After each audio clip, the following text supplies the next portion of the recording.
Welcome to 99 TV. నేను ప్రియాంక. ఇది Bengaluru, India tech capital. కానీ ఇప్పుడు అదే నగరం వాటర్ క్యాపిటల్ అయింది. భారీ వర్షం కాదు, ఇది ఒక వార్నింగ్. ప్రకృతి మనుషులకు కొట్టిన డేంజర్ బెల్. 24 గంటల్లో పడిన 146 మిల్లీమీటర్ల వర్షం నగరాన్ని పూర్తిగా ముంచేసింది. బెల్లందూరు, మారతహల్లి, వైట్ఫీల్డ్, సాజాపూర్ అన్ని దీవుల్లా మారాయి. కార్లు, బస్సులు, బైక్ల బదులు జనం పడవల్లో ప్రయాణం చేస్తున్నారు. రాకపోకలు నిలిచిపోయాయి. బురదను తొలగించి మళ్లీ సాధారణ స్థితికి రావడానికి 3 రోజుల సమయం పడుతోంది.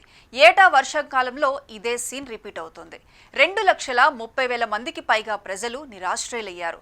1,10,000 ఇళ్లు నీట మునిగి దాదాపు 8,200 కోట్ల ఆస్తి నష్టం జరిగింది. ఇది ప్రకృతి విపత్తు కాదు, పౌర విపత్తు.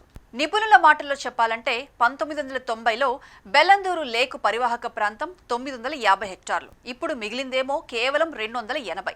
మిగతా ప్రాంతం గేటెడ్ కమ్యూనిటీలు, ఐటీ పార్కులు. గత 10 ఏళ్లలో 59 చెరువులు మాయం. 4,200 మురుగునీటి కాలువలు ఆక్రమణకు గురయ్యాయి. 3,000 కోట్ల బడ్జెట్లో పనులు పూర్తయింది కేవలం 18%. సీఎం సిద్ధరామయ్య స్మార్ట్ సిటీ కంటే ముందు స్మార్ట్ డ్రైనేజీలు కావాలి అన్నారు. కానీ సివిక్ ఏజెన్సీల మధ్య షిఫ్టింగ్ గేమ్ మొదలైంది. బీబీఎంపీ, బీడబ్ల్యూఎస్ఎస్బీ, బీడీఏ బాధ్యత ఎవరిది? ఎవరికీ తెలియదు. ప్రపంచ నగరాలు వర్షాన్ని వనరుగా మారుస్తుంటే బెంగళూరు మాత్రం సమస్యగా మార్చుకుంది.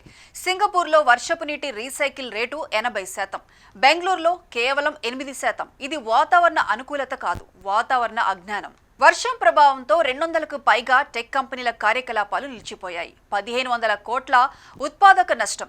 20,000 మంది వలస కార్మికులు చిక్కుకుపోయారు. ఓ రోజు వర్షం బెంగళూరుని ముంచేసింది.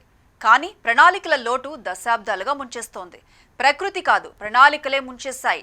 టెక్ సిటీలు యాప్స్తో కాదు, డ్రైనేజ్లతో మనుగడ సాగిస్తాయి. బెంగళూరుకు ఇప్పుడు అవసరమైంది టెక్ సొల్యూషన్ కాదు, సివిక్ రెవల్యూషన్.